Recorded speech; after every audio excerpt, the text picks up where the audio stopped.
Hello and welcome to the Tough Girl Podcast, which is all about motivating and inspiring you. I'm your host, Sarah Williams. The Tough Girl Podcast is sponsorship and ad-free thanks to the monthly financial support of patrons. To find out more about supporting your favourite podcasts and becoming a patron, please check out Patreon, patreon.com/Tough Girl Podcast. There's currently over 220 patrons who are supporting the mission to increase the amount of female role models in the media. Take action now and become one of them. All patrons will get their name on a dedicated patrons page on the Tough Girl website. All female patrons $5 and above are invited to join the closed Facebook group, the Tough Girl Tribe. Today, I'm delighted we're going to be speaking to the founders of Women Overlanding the World. We're going to be catching up with Sunny Eaton, Taylor Pawley, Karen Balsley, and Ashley Giordano. I'm just going to tell you a little bit more about what it says on their website. Women are no longer listening to messages that say you can't or you won't. We are refusing to stay quiet in the predominantly male worlds of overlanding, off-roading and exploration. Women are out on the road. They are going where they want to go. They have expertise and knowledge. They are defining their own lives and redefining their own limits. We are those women. We are you.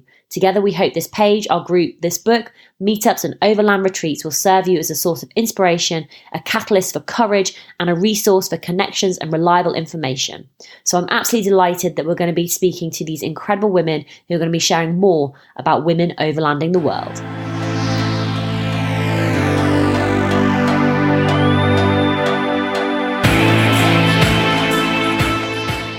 Super excited to get you all on the Tough Girl Podcast. So we've got Taylor, Ashley, Karen and Sunny. This is the first time I think I've done a 5-way Skype conversation. I'm trying to turn it into a podcast interview, so it's going to be super exciting. So let's see how we get on. So I thought the best place would be to go round, and I'll just get you all to introduce yourself and tell everybody a little bit more about you. So Taylor, if you'd like to start. My name is Taylor Pawley, and I currently live in Portland, Oregon, but I just settled here. I've been on the road and kind of full-time traveling for mostly the last 3 years.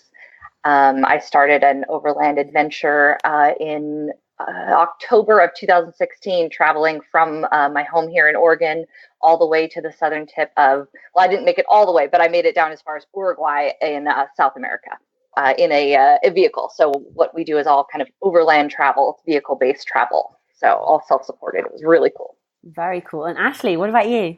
I'm from Canmore, Alberta, which is about a 20-minute drive. I tried not to say a boot there, but this is in Canada, by the way, from Banff. So very close to Banff in the beautiful Rocky Mountains here.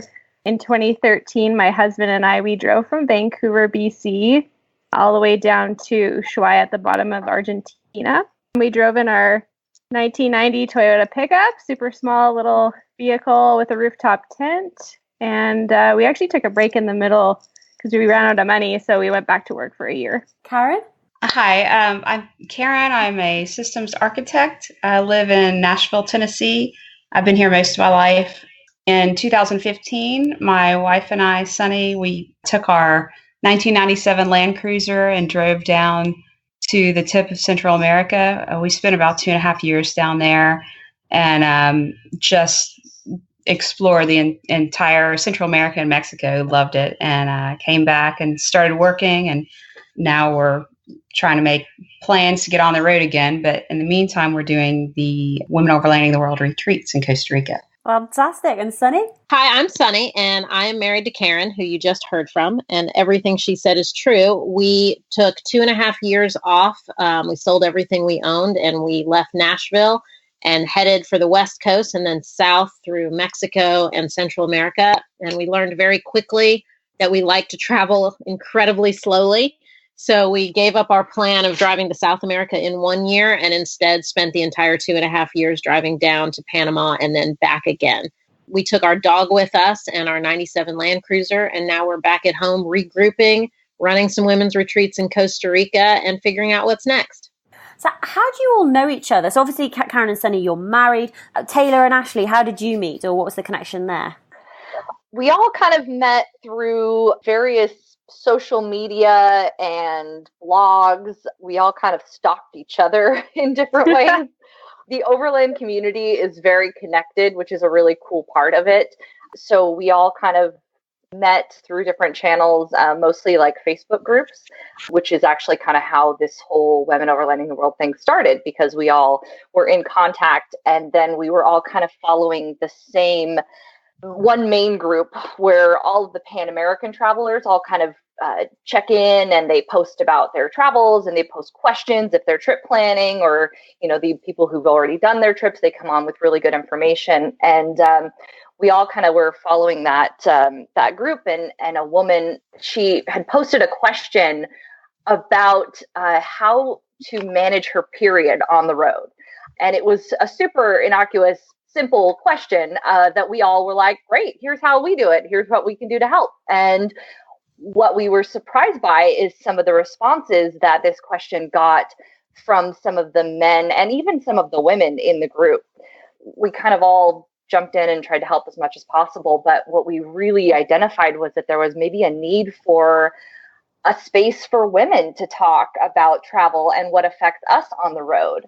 And that's kind of how Women Overlanding the World became a group and started. I can jump in on that a little bit. Yeah. One thing that's important to explain is that, for overlanders, our only community really exists online because we're incredibly isolated out on the road. So these groups become our lifelines. I mean, the Pan American group, it's how we planned our trip. It's all the questions we asked. It's how we connect to each other. It's how we know where we're going to meet up and hang out on the road. So in that particular group, everything's been talked about. Men have asked where you can get Viagra in South America. So for there to be this kind of outrage over a woman asking something that absolutely affects her day-to-day life on the road, it was disappointing, to say the least. It was surprising. Yeah, I get a lot of feedback from my listeners, and one of the things, so last year, one of the things they wanted me to talk about more was the money. How do people pay for their adventures? How do they fund their travels? How do they fund their lifestyle? And it's something that I bring up in conversation. It's something I'll talk with you guys about. And actually, recently, a lot of women have been saying to me, "Oh, Sarah, I'd love for you to speak more actually about menstruation and periods and how people manage it." So it's really fascinating that has come up. So I'd love to get your advice then. What are your top tips for being out on the road? I don't know if everyone could just maybe go around and give a tip. This is going to be a disappointing answer, I think, a little bit, but I manage mine kind of similarly as I do at home. I didn't find an issue finding anything that I needed. The one thing I did try to do was I brought a Diva cup with me on the road, and I was like, I really want to make this work, and I want to reduce waste. And I found that more often than not, I was in a situation where it wasn't practical for where I was. And I didn't necessarily, trust like the water source or the like hygiene of being on the road. Not that we were in anywhere that was super clean, I guess, but sometimes it's just not functional for what we were doing. So I actually didn't end up using it that often. I will say we did do a trip, my husband and I, in Jordan. This was a separate trip. We didn't go via overland. We were backpacking, and they didn't have tampons available in the country. So I just stuck with pads. But there are situations like that I've heard where it's not possible to get specific products that you want, or some areas don't have tampons. So I just kind of roll with it. But I don't know, maybe the other girls have another answer that's better. I don't know. But yeah, I don't know. Yeah, it was pretty much like the same as at home. Sunny, do you want to go? So I had a hysterectomy at 38 years old. So anything that I have to add to this is really just being the wife of someone who has horrible periods. So on the road, that was something we really had to deal with in terms of just pain management and comfort management, and then of course supplies. And, we got to learn pretty quickly that 98 degrees is just no fun. It's not a great time to be on your period and camping at the beach. So one thing about me and Karen is we were very flexible with ourselves about when we camped versus when we got an Airbnb or something like that. And we just started to plan around it. If the weather was particularly bad, bad as in hot and muggy, or we had an opportunity, we would just get an Airbnb for those first couple of days and allow that for ourselves, because our trip for us was not about making it as difficult or miserable as it could be. Quite the opposite of that. We wanted to challenge ourselves, but we were looking to have a good time. And so for part of that, self-care and comfort was huge. We did spend a lot of time in Guatemala for some reason. We were in a pretty main tourist city, Antigua, but we often had to go to multiple shops before we could find the supplies that we needed. We always found them, but it was sometimes challenging. Pads were very common as the main tool throughout Central America, so tampons were sometimes challenging to find. Awesome. Thank you for sharing that. It's all never any fun to deal with that, regardless if you're on the road or not. But as far as what Sunny was saying with tampon availability, we found that, like, say, for example, on the islands of Belize, it was a little more tough to get them than it was like in the mainland of Belize. And so we found them at a couple of places, but they were just really expensive. And so what I ended up doing is just going to the major cities. Whenever we got into a country, we'd go to the major cities and I would stock up. And so we had like a stock box, and I would just essentially put like at least a month's worth in there. And that way, they were always accessible if we were in an area that there were none, because there were a few of those areas. There was just nothing like that. I mean, they had pads and that was it. And they were like the god awful ones. So it was difficult. The other thing was like with cramping, like I have really bad cramps the first couple days.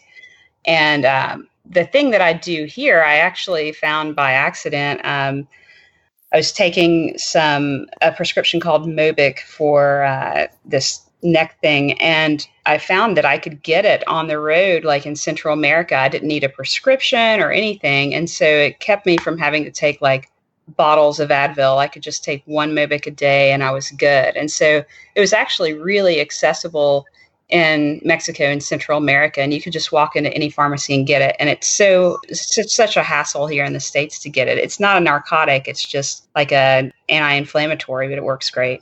So that was one nice thing about being on the road, is just the ease of getting that. When you started going on your overland adventures and travels, what was the biggest factor or challenge that you needed to overcome to actually start on your journey?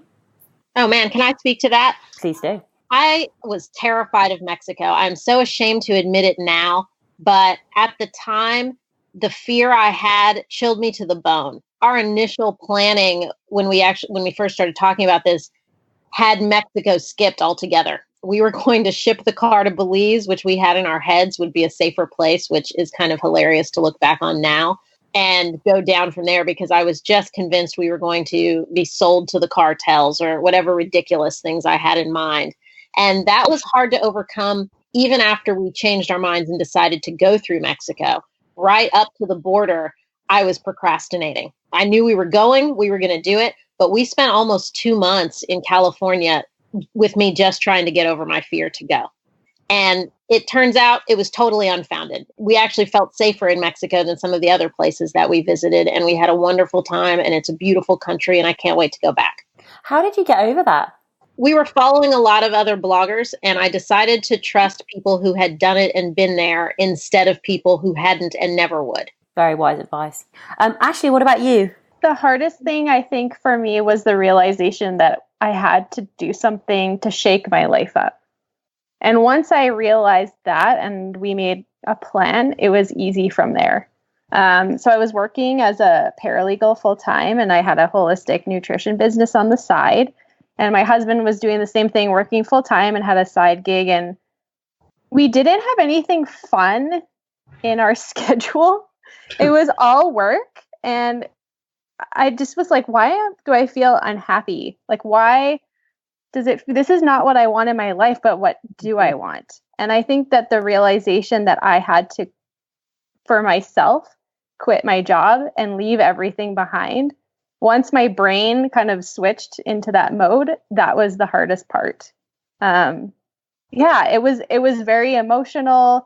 It took, a couple weeks to kind of get over that, because sometimes can be a little bit type A, and I like structure and I like to have a schedule, and I like to know where my life is going and what my goals are. And for me to just kind of like quit everything and leave, it wasn't scary because I love change, but it was very difficult. Yeah, just a difficult emotional kind of change. And then it was so easy after that. We're like, okay, well, what do we need to do? We just need a plan. We need this much money. We need to sell things. We need to put things in storage. We need a vehicle. And then we just checked things off the box and then we just left. So yeah, that was kind of the hardest part for us, or for me, I guess, before we left. Taylor, what about you? Yeah, I actually agree with Ashley. A lot of it was just the wrapping your head around what you were about to do. When we started planning ours, I traveled with my husband at the time. We've since divorced at the end of our trip.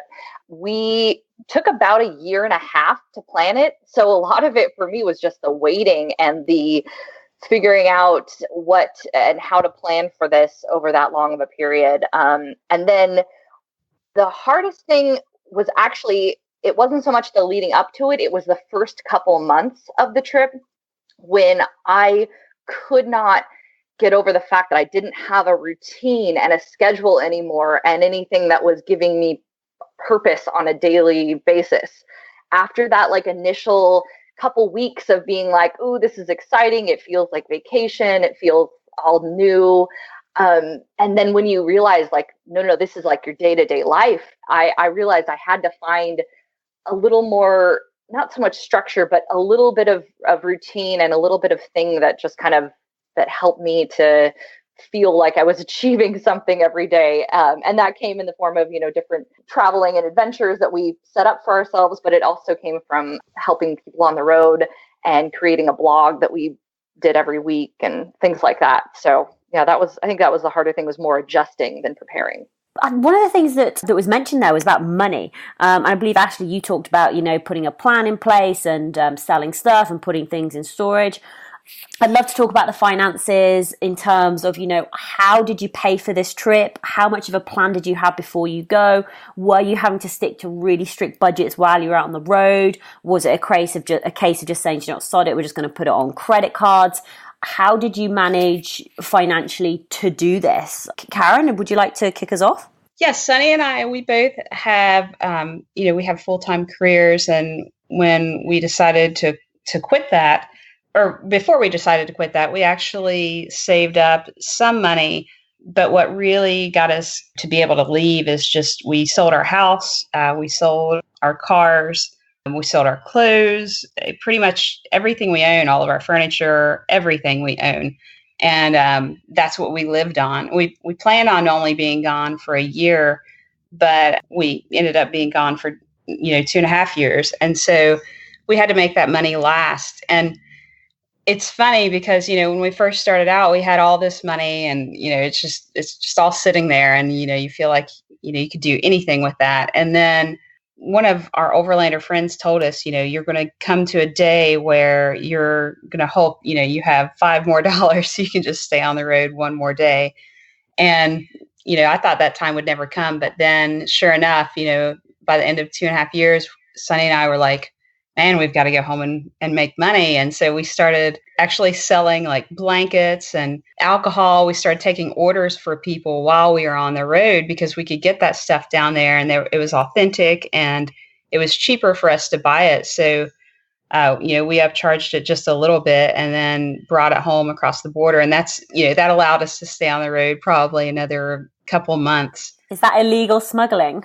No, well, I guess the alcohol you can bring what a gray area. I'm only messing. Carry on. There's you can bring a certain amount of alcohol across the border, but no one ever actually asked us. I mean, they asked us about fruits and vegetables and alcohol, and we always had a sacrificial banana or avocado, and then we would say, we've got a bottle of rum or whatever, but they never really looked, so it wasn't too bad. But yeah, we just lived off of what we saved, and really we sold absolutely everything we owned, stuff that we shouldn't have sold, like pots and pans. It's like when we came back to the States, did we not think we needed our pots and pans? We sold everything. So when we got back, we actually had to buy everything again, which is frustrating because we had nice stuff before. But the one thing that we did that I would recommend for anyone doing this trip is, if you've got a chunk of money, put a little bit of it in a safety deposit box. And then that way, when you get back in town or in a bank, or just, keep that chunk of money somewhere. And that's like your start over money. And that was really helpful for us to get back on our feet when we got home. Thank you. In terms of our daily budget, we met people on the road who had budgets of $5, $10 a day, and we met people who had budgets of $300 a day. It really varied, and it depended on what you wanted out of your trip. For us, and we are high maintenance girls. I mean, Karen and I both are. And like I said, we did spend about 50% of our trip in either Airbnbs or house sits or hotels, things like that. Our budget ended up being what we actually spent, $50 to $100 a day. Which was maybe a little more than we expected. I'd say we stayed close to, and that's all in. That's gas, that's everything. That's even the incidentals that would come up.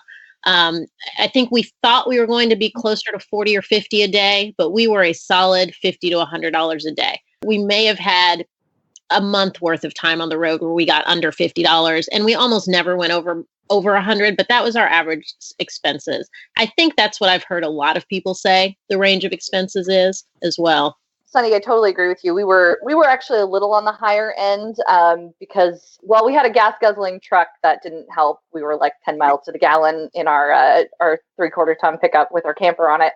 But we also really enjoy drinking the local drinks of any kind. So I feel like our beer and alcohol budget generally exceeded the budget of our gas. But we really took it as this was our life, and we really wanted to enjoy our time on the road. And we traveled a little faster, which always means you spend a little more. And in the planning phases, what we did, kind of like Sunny and Karen, they had their money that they set aside for when they came back. We did the same thing in the form of because we had so much time, we sold our house, and then we found a partner to buy a couple of rental properties with, so that we were getting a little passive income on the road. And then when we got home, we had some assets and some credit built up. So that was a big thing that went into the planning that we had because we had more time. It's so smart. It's something I really wish that Karen and I had done, but we didn't. We just sold our house and watched our account dwindle over 2.5 years. But what Taylor did is so smart, and I absolutely recommend it. If someone had even suggested that to me when we sold our house, I would have jumped on it, but it never occurred to me. We've talked about menstruation. We talked about money. Let's talk about... Can I say something about money? Yeah, please do. Absolutely. Sorry. Is that Ashley? Yeah, our situation was a bit different. So I wanted to just put my 2 cents in. We had like 4 months before we left. We decided, and then we left 4 months later. We were both working professional jobs. We bought a condo in Vancouver. And, for working 2 professional jobs, we really didn't respect money like we did after we left. We weren't like big spenders, but we just didn't know how far our money could go. So when we were on the road, we knew, this much money, that equals 1 day on the road. And I think our budget was similar. It was about 50 to 100. It was actually less expensive for us to be on the road than it was at home, which is something I don't think people really realize, is that our expenses were so low when we were on the road. It was actually more beneficial for us financially to be traveling in these countries than it was to be at home. Now, granted, Vancouver is a really expensive city, so there's also that. But yeah, so we did have a little bit of money saved. Definitely not enough to cover our initial plan, which was to go to Panama and back. So we did sell things as well, but we just kind of put a lot of it on credit. And if we kind of burned through the money we had, put the rest on credit, and actually talking to a lot of overlanders, most of them, we were probably the least financially prepared, but we still made it work, which is great. And then when we did run out of money, we parked our truck in Costa Rica in a storage facility, and we flew back home for a year to Vancouver to work. And we both went back to our original jobs. And that was when we really, really learned how to budget and how to respect the money we were making. So we rented a 400 square foot apartment for like $900 Canadian, which is super cheap at the time. And we just almost banked 1 paycheck because we lived so simply, and we knew that we had a goal, and we just made sure that we met the goal. So yeah, we went back down and spent the rest of our money and put some on credit. And when we were in Argentina, we actually ended up selling our condo back home because the market was about to change. And so we did that, and that paid off the rest of our trip. So yeah, we kind of went super budget. But again, we didn't want to be struggling really hard. We wanted that coffee from a coffee shop once in a while, or we wanted to do that guided volcano tour in Guatemala. We wanted to have those special experiences and do the things we wanted to do, but while also kind of maintaining a budget and writing down everything we were spending and categorizing it and getting an idea of where our budget was at was super helpful. I would say Baja, Mexico was our least expensive country. It was very, very cheap and very, very fun. So yeah. And I have two more small things to add to that, and then I'll shut up. But one thing that, Ashley talked about was the different value that you see in money and how you manage it. And I have to say, on the road, I started to beat myself up for how much I wasted money back at home. It was never so clear to me as it was on the road, how far money could go and what it could get you if you didn't spend it on the ridiculous things. And it started to become things like, do I want to buy that $25 tchotchke that I don't need and I'm going to sell at a yard sale in 5 years for $2, when that $25 is another day on the road? It's another amazing experience. So this trip changed the way I view money completely. It really had a deep impact because I don't want to lose out on experiences again because of wastefulness. The other thing is that, when I said that there are a lot of different budgets on the road from $5 a day to $200 a day, everyone's vehicles, that's the first big difference in how people do this trip. And one thing, I love our Land Cruiser. I love everything about it. I love the way we did it. I loved our rooftop tent. I'm glad we did it that way. But I wish we had spent more time with some of the more casual van lifers when we were planning our trip instead of the overland community, because van lifers will spend $500, throw a mattress and a stove in their vehicle and head south, and they're done. Where the overland community really had us hyped up, I think, to think we needed a lot more on our vehicle than we needed. We spent so much money getting that car expedition ready because we didn't know anything. You don't know anything until you're on the road. But I honestly don't know where we thought we were going. I think the visions in my head, the things we had in our car, we just didn't need. And the thousands we spent there, we could have spent 3 or 4 more months on the road. So there's a lot of different perspectives, even in that part of things. I was going to say with the money, I totally agree about what Ashley and Sunny said about the respect of money. And that's one of the reasons why when we left, it's actually one of the things that made us decide to do the trip, because we knew we were just spending money on crap. Like, we were buying the dumbest stuff from Amazon. Anything that looked halfway cool, we would buy it. And we were trying to fill a void. Huh? I said we were trying to fill a void. It was just stuff, and it wasn't making us happy. And so then when we started thinking about doing the trip, it was like, you'd go to Rite Aid or something and see like something sitting there on the counter at checkout, and it's like $5, and it's a great price for whatever it might be. And then it's like, well, that's $5. Like, do I really need that? And that's just going to sit in the closet like forever. And so it really, once you get on the road, you realize that you can actually get pretty much everything except the occasional hard times with the tampons, but that you can pretty much get everything on the road. Like, even clothes. We went through clothes, like they got destroyed on this trip. And, you can get technical clothes and they're great, but like, just know that they're going to get destroyed. And you can get clothes in these places. Everybody wears clothes. So, you go to the markets and you end up learning like the cheaper way to buy your supplies and just things that you use every day. And it is a lot cheaper on the road in the long run than it is in the States, because everything's less expensive down there. Thank you so much for sharing about the money side of things. I do think it's a really interesting topic of conversation, and especially around the value of money and also what you're spending your money on. I mean, I look back at my life in London and I just cringe at what I spent my money on, £15 cocktails and, ridiculous suits and handbags and shoes, which were beautiful and lovely. But when I think, oh my God, that could have been like, that's a month or 2 months of being out on the road. It's absolutely insane. So we've talked about menstruation. We've talked about money. Let's talk about magical moments on the road, those moments that stand out for you and makes everything worthwhile. Something that you learn on the road, and I hope everybody learns this. I think it kind of hits us all at a different time. during the trip is when and how to say yes more, how to take these exciting experiences as they come. And, there's a lot of things that you can manufacture when you're traveling quickly, and when you're vacationing 2 weeks out of the year. You can book everything ahead of time, and you can make sure you have the best guide for this trip, and then you're going to schedule 4 hours of pool time or whatever. But when you start traveling the way that we've done, this long-term travel, it happens so much more organically. And so setting yourself up and giving yourself the opportunity to say yes to crazy opportunities as they come is the best advice that I think we all would give anybody. For instance, like the one I always think of is we were in northern Guatemala visiting some ruins there, and they were kind of off the beaten path. There weren't a lot of other travelers that would visit these ones. And when we pulled in, a guy came to our vehicle and wanted to know what we were doing, and he worked in the ruins as one of the guys that kind of cleaned them and kept them ready for people to view.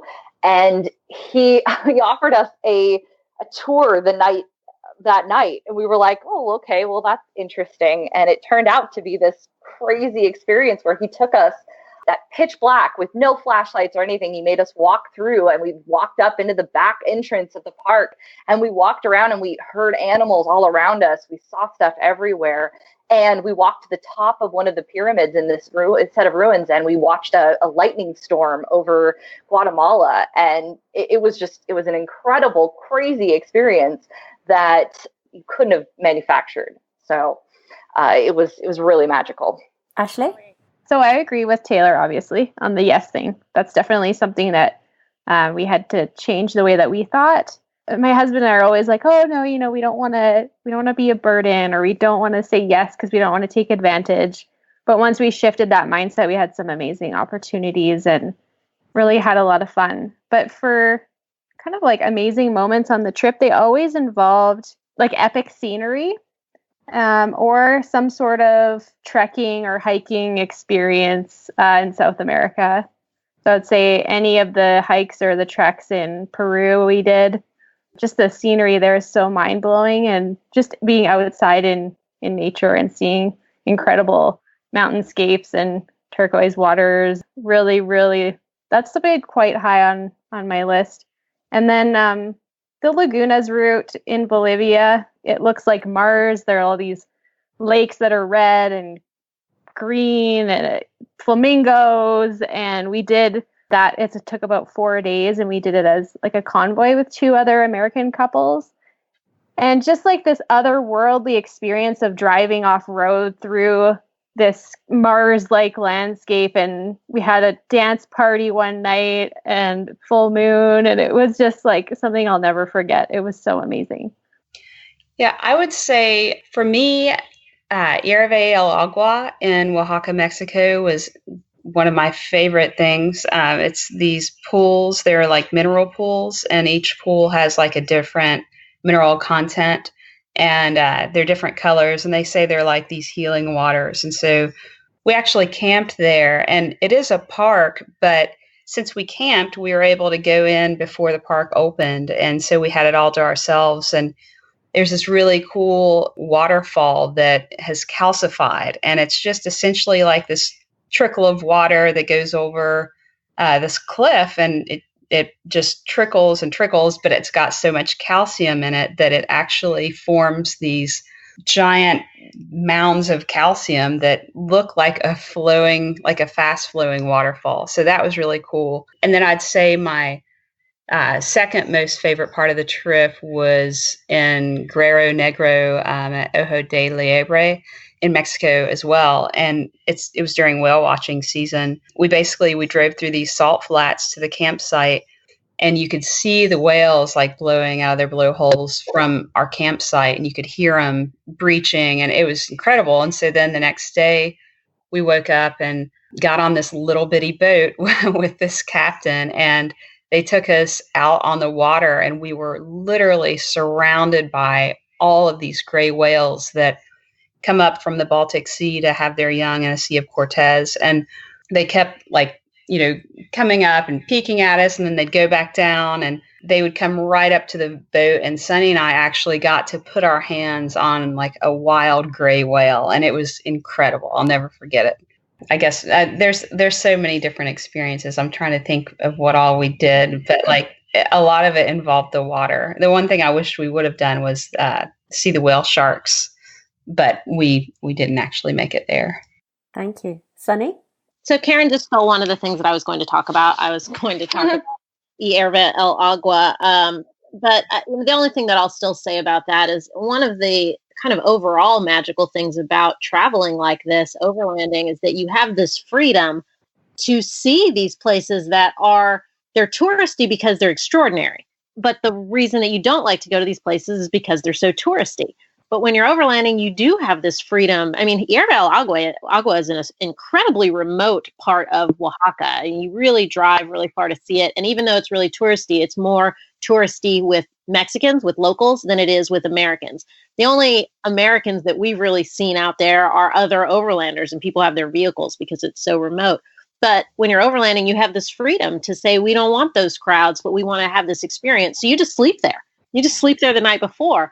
And we were up with the sunrise over this incredible, unbelievable location. And that ability is really magical. But aside from that, for me, the most magic that happened on our trip were the really random things that happened, the unplanned things. And it happened they were unplanned. So it was in all these unexpected ways. I mean, we found ourselves in San Jose, Costa Rica at a disco party on a random Friday night.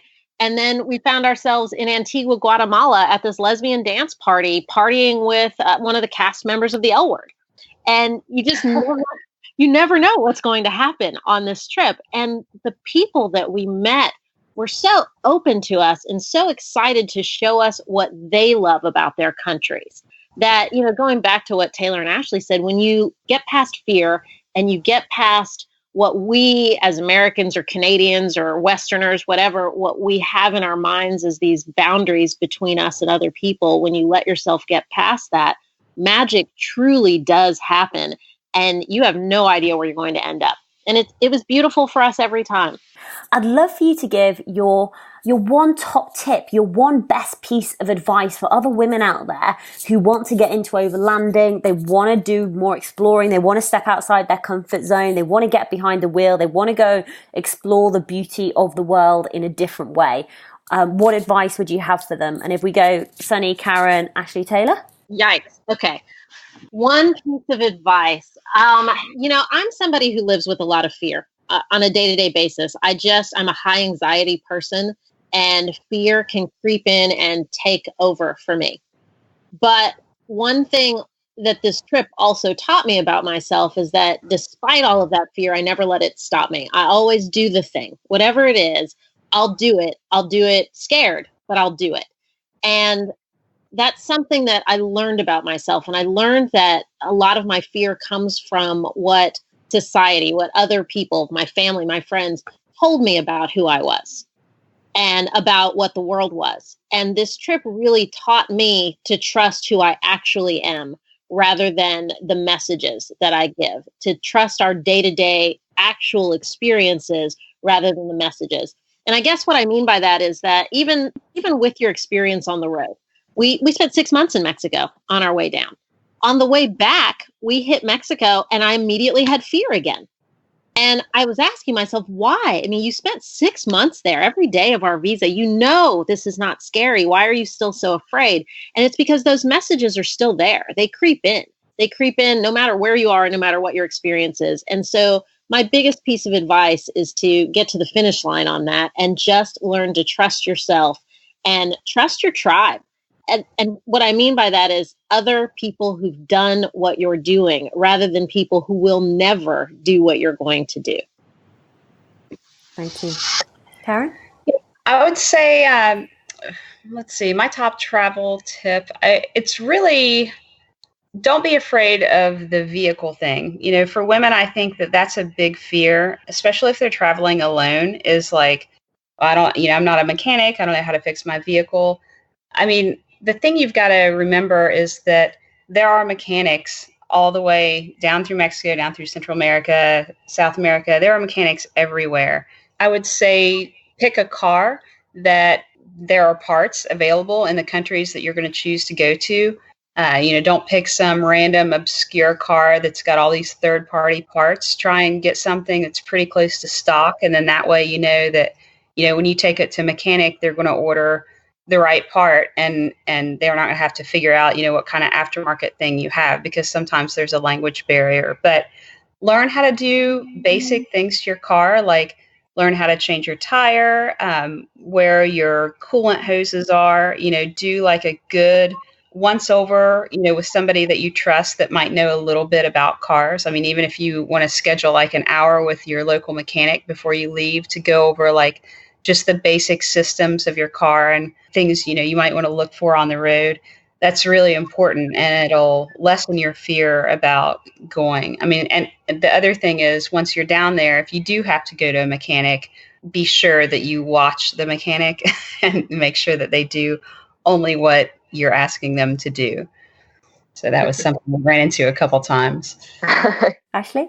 If you want to go on an overland adventure, or if you want to go traveling, or if you want to go on a big road trip, start somewhere. As my friend Rochelle likes to say, all you need to do is make a list and start on it.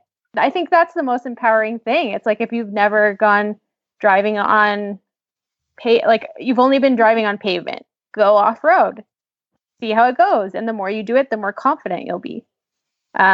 Say you're going to go to Mexico, or you want to do the Pan American Highway and you don't speak Spanish, start learning Spanish. Start learning on an app, start taking lessons, do an audiobook, just start doing it. And you'll become more confident in yourself in all these different areas, and you'll feel like you're ready to go. And you'll also feel like while you're prepping, you're staying motivated and you're still attached to this dream, which is going to be a reality, but sometimes other things can get in the way. So if you're actively doing these things in the time between the time you've decided or you want to go do it and the time you leave, you're going to stay on point, and other things won't be getting in the way. Or I think it's just about building that confidence through experience, and also just starting somewhere. Like she says, just anything. Just do anything. It really helps. Like, how are you going to get there? How do you want to do it? Make a list. I think that's like my biggest piece of advice. And bring lots of underwear. I always tell people, bring lots of underwear. You guys are probably sick of hearing me say this, but bring like double the amount you think you need. And that's all. Best advice ever. Solid advice. Yeah. Taylor? Yeah, I would say that I'll give it just a sec. I had a nice, well-formed thought that just flew out of my brain. You were laughing at the underwear. Yes, exactly. It was actually an underwear comment. So I would say one of my biggest advice tips that I give to people is use your resources in kind of planning your trip. So find people who've done the route that you're interested in, and use the information that they gathered. Use things like iOverlander, which is a great app that lists campsites. It lists where you can get fuel in countries where that may be difficult. You can find your propane. You can find restaurants if you have certain dietary restrictions. They'll list things like where the best vegan food is in San Jose or whatever. And then things like using Facebook groups where people are currently traveling. You'll get the most up-to-date information. Things like that are really helpful. But I would also caution people not to get too wrapped up in designing a trip that somebody has already done. Find out what is interesting to you about the way that they traveled or the places that they went to, and then make sure that trip that you're about to go on is for you and not for somebody else. I know that while I was traveling, and this is kind of the second part of my advice, I got really wrapped up in doing only what my partner wanted to do. And I know a lot of women who travel with partners. I know I tended to be a little more passive in that, where I would just kind of go along with it because I wanted to do what he would enjoy. And I figured, I'll probably enjoy it as well.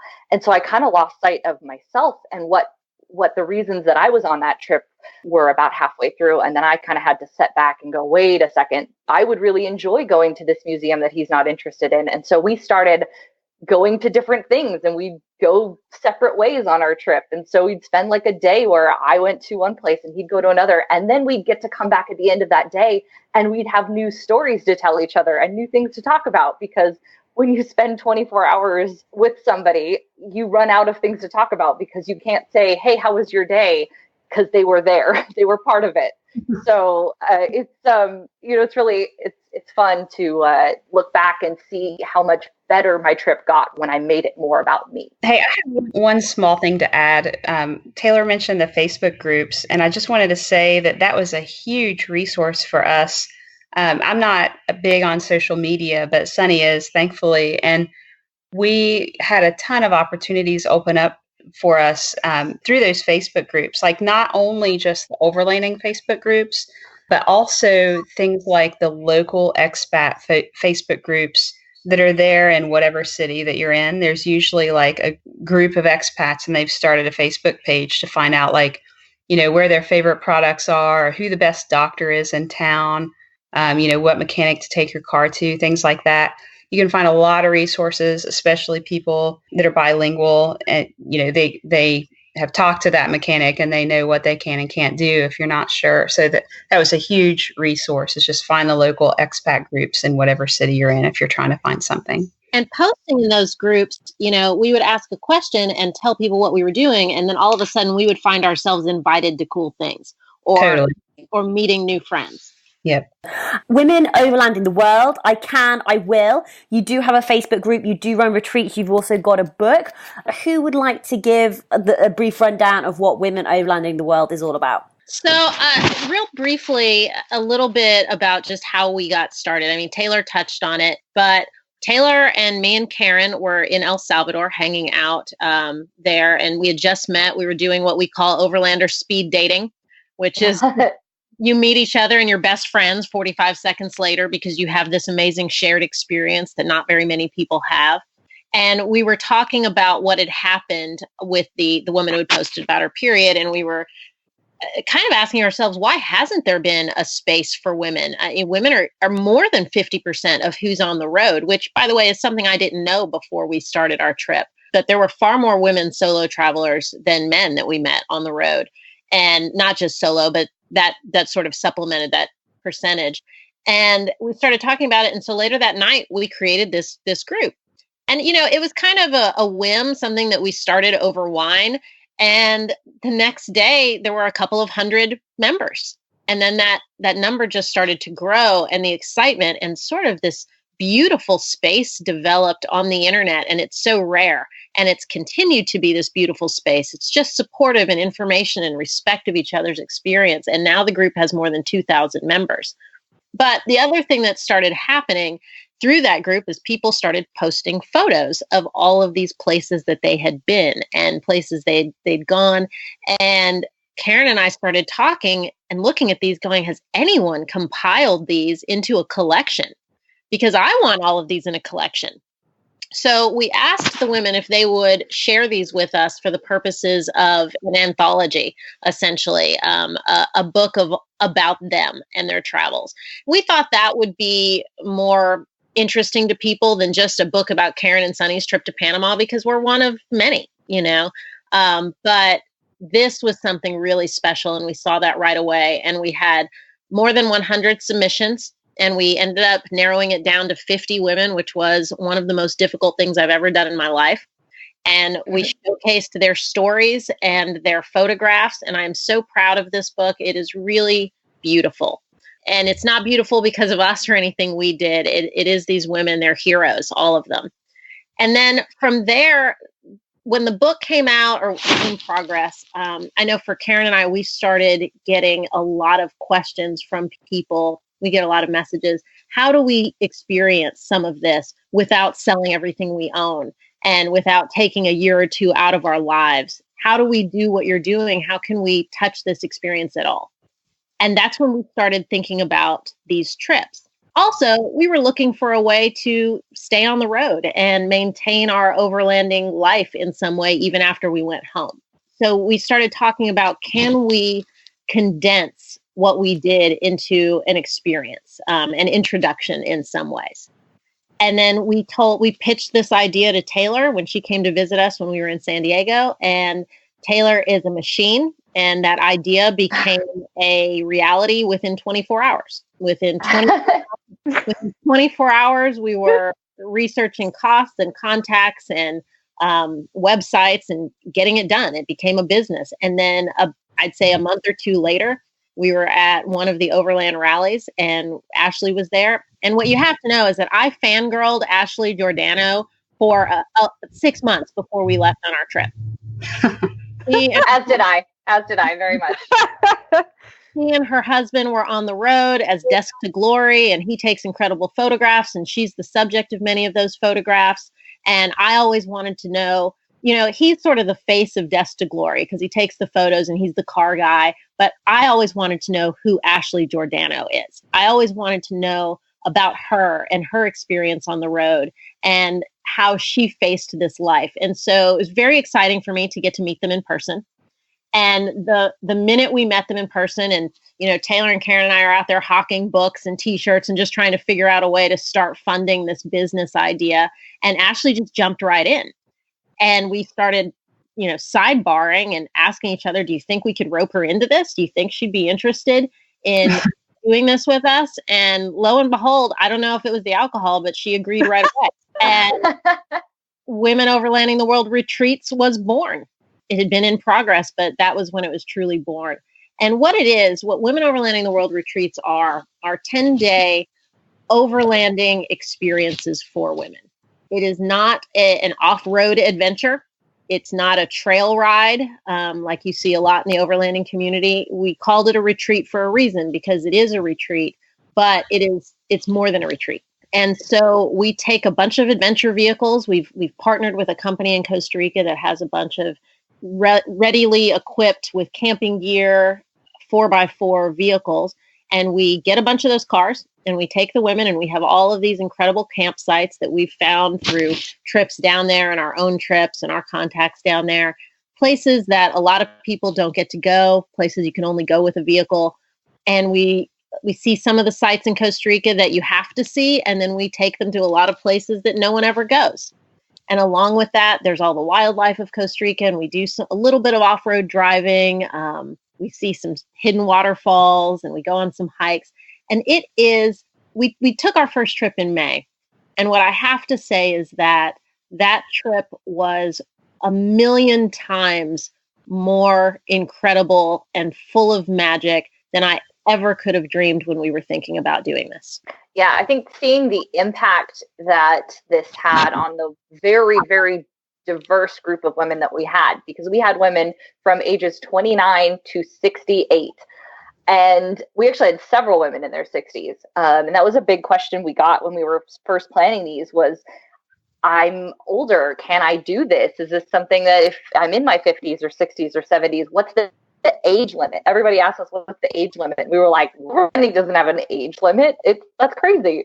So we took that into consideration. And then when we put this together, we watched this diverse group of women from totally different backgrounds. We had women from the US, Canada, and Germany on this trip. And it was just to watch them change and grow from day 1 to day 10 was something I just didn't expect to see so much.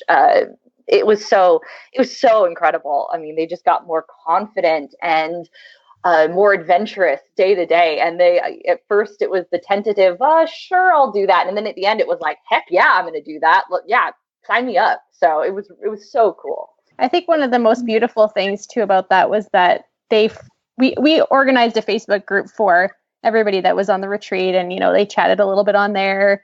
But then after, I think this was the last day or one of the last days, they formed their own Facebook chat group, and they've been chatting on there ever since. And I've seen them writing on each other's Facebook posts and checking in with each other. And that was a bunch of strangers who came together from all over the world, and they're Facebook friends for life now. And it's such a pleasure to watch. It's really amazing. So yeah, really. It was so weird how well they all melded. I mean, it was like day 2, and you would have thought they had all known each other forever. We had one woman whose flight was delayed a lot, and then they lost her luggage, and she had never traveled out of the country before.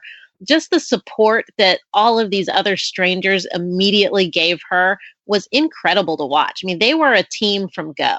Yeah, it was really amazing to see these ladies just really blossom. It's like you could tell a lot of people were out of their comfort zone when they first got there. They didn't know what to expect. And it seemed like, with quite a few of them, it was very out of their comfort zone to even be in a big group like that. And then by the end of it, I mean, we were all dancing, jumping in the pool with our clothes on, like so much fun, and everyone really bonded. I mean, I've seen them on Facebook, like making plans to visit each other. It's so funny, but just to see the growth of what people felt like they could do. Like some of these ladies had never even driven a truck before, and to get them all to go through and drive through a water crossing, I mean, you could just see them light up. And by the end of the trip, there were multiple people who were already starting to look at trucks for themselves when they got back home. So that was really cool.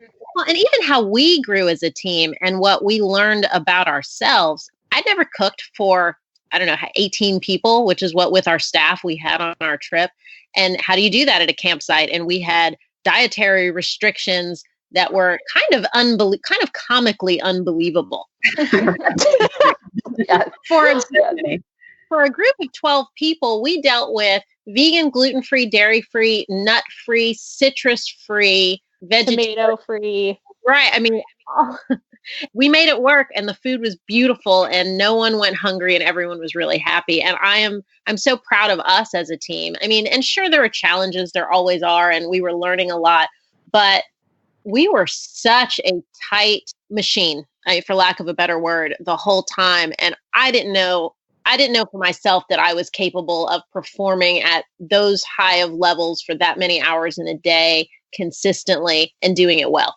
And we had never run a convoy with that many vehicles in a foreign country before. We did a couple of test trips and ran the route ourselves, but not in full get up. Yeah. So I think we did an amazing, amazing job. And I think for me, I didn't have a lot of experience, pretty much next to zero experience driving myself in a foreign country, and especially Costa Rica. And so the progression of my driving skills, I was pretty happy by the end of it. I don't know what happened. I was super nervous, and all of a sudden, that confidence kicked in, and I was like, let's drive. So yeah, it was pretty cool. It was a lot of fun. Mm-hmm. Oh, it sounds fantastic. I love it. It's just, this like-minded community, women supporting women, encouragement, helping people to step outside their comfort zone, helping them to blossom, helping them to grow and develop as people. Absolutely incredible. Taylor, Ashley, Karen, and Sunny, thank you so much for coming on Tough Girl Podcast to share more about women overlanding the world. I'll make sure that I put the links to the website, the Facebook group, and everything that we've talked about in the show notes. But just thank you so much for coming on and sharing more of your story. Thank you so much, Sarah. This is awesome. Yeah, thank you so much for having us. We really appreciate it. This has been fun. Yeah, it's so cool. I've listened to a few of your episodes, and the stories of the women. Women do some really cool stuff, and I'm just so excited to be part of this group now. 100%. Oh, yay! Tall big legends. Woo!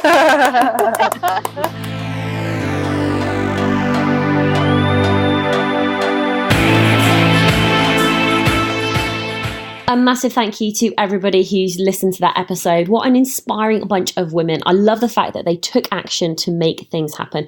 And there were so many top tips and advice, especially around menstruation, especially around money, especially around saying yes to those magical moments and just starting. Just starting is just the most powerful piece of advice. But everything we've talked about can be found at the show notes, which will be available at toughgirlchallenges.com. If you go and visit the website, you'll find more information about our previous guests. You'll find more information about myself, the different challenges that I've done, from running the Marathon des Sables, so through hiking the Appalachian Trail in 100 days, to cycling down the Pacific Coast Highway and into Mexico to Cabo San Lucas, which I did last year in 2018. I do just want to say a massive thank you to all of the patrons and supporters of the Tough Girl podcast. It really does make such a massive difference having a regular source of income coming in. It allows me to fund the running costs and to put this incredible content out there. let me just ask you these few questions. And if you answer yes to them, then I'd love for you to consider signing up as a patron. Has the Tough Girl podcast motivated you? Has the Tough Girl podcast inspired you? Has the Tough Girl podcast encouraged you to step outside your comfort zone? Has the Tough Girl podcast changed your life in some way? If you've answered yes to any of those questions, then please think about paying it forward so that other women can experience this as well. You can support the podcast by signing up at Patreon, patreon.com/Tough Girl Podcast. You can sign up from $2 a month, $5 a month, $10 a month. The links are on the website as well. If you just scroll to the bottom, you can find the links to Patreon. If you don't want to sign up to a regular monthly subscription, you can also make a one-off donation via PayPal. That link is also on the website at toughgirlchallenges.com. I am a one-woman show with my laptop and my mobile phone trying to promote and share the podcast. And honestly, what your word of mouth, your recommendations, you sharing on Facebook, you sharing on Instagram, you sharing it on Twitter, you telling your friends about it is the most powerful way to get the message out there. And I'd love for you to continue to share it. Thank you so much for all of your continued support. And I'll be back with you next Tuesday for another awesome episode of the Tough Girl Podcast. Take care. Have an awesome day. Lots of love. Bye.